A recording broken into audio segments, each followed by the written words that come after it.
Failures make us learn. Failures make you stronger. Pain makes you stronger. One should never ever forget that we are still in the greatest country in the world, right?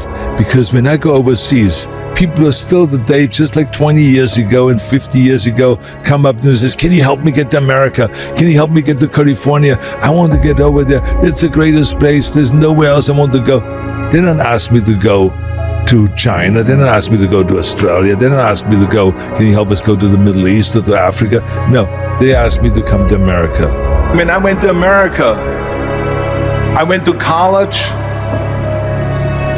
I went and worked out 5 hours a day, and I was working on construction, because in those days in bodybuilding there was no money. I didn't have the money for food supplements or anything, so I had to go to work. So I worked on construction. I went to college. I worked out in the gym, and at night from 8 o'clock at night to 12 midnight, I went to acting class 4 times a week. So I did all that. There was not one single minute that I wasted. It drives me crazy when people say that they don't have enough time to go to the gym for 45 minutes a day and work out, or to do something for 45 minutes to an hour a day to improve, if it is physically improve or if it is mentally to improve. Imagine you read 1 hour a day about history.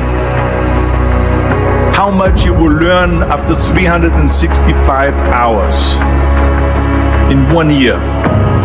Think about if you study about the history of musicians, of composers, how much you would know. Imagine if you would work on a business, on some business that you want to develop every day for an hour. Imagine how further along you will go and get. So it drives me nuts, because when people say we don't have the time, we have 24 hours a day. We sleep 6 hours a day, so that gives you still 18 hours. So we have 18 hours a day. The average person works around 8 to 10 hours. So let's assume it's 10 hours, so we have 8 hours left. Then you travel around an hour a day, maybe 2 hours a day. So now you have still 6 hours left. So what do you do with these 6 hours? What do you do with these 6 hours? Then we eat a little bit, then we schmooze a little bit, talk a little bit to people and all that stuff. But you can see how much time there is available if you organize your day. So people always ask me, when they saw me in the gym in the pumping iron days, they say, why is it that you're working out so hard? 5 hours a day, 6 hours a day, and you have always a smile on your face. The others are working out just as hard as you do, and they look sour in the face. Why is that? And I told people all the time, I said, because to me, I'm shooting for a goal.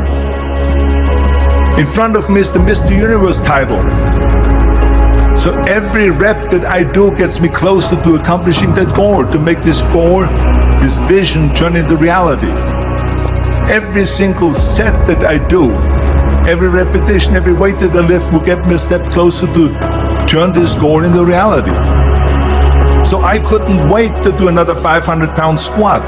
I couldn't wait to do another 500-pound bench press. I couldn't wait to do another 2,000 reps of sit-ups. I couldn't wait for the next exercise. If you don't have a vision of where you go, and if you don't have a goal where you go, you drift around and you never end up anywhere. It's like you can have the best ship in the world, you can have the best airplane in the world. If the pilot or the captain doesn't know where to go, it would just drift around. It would not end up anywhere, or most likely in the wrong place. So I was very fortunate that I stumbled onto my vision.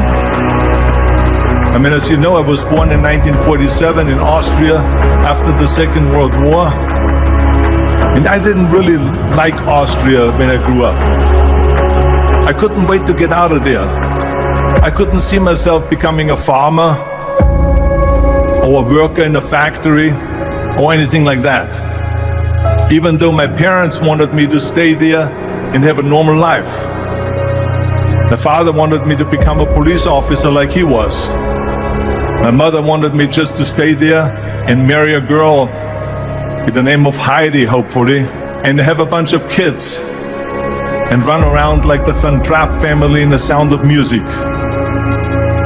But that was their vision, not mine. My vision was totally different. I felt that I was born for something special, for something unique, for something big. Do you know how great it felt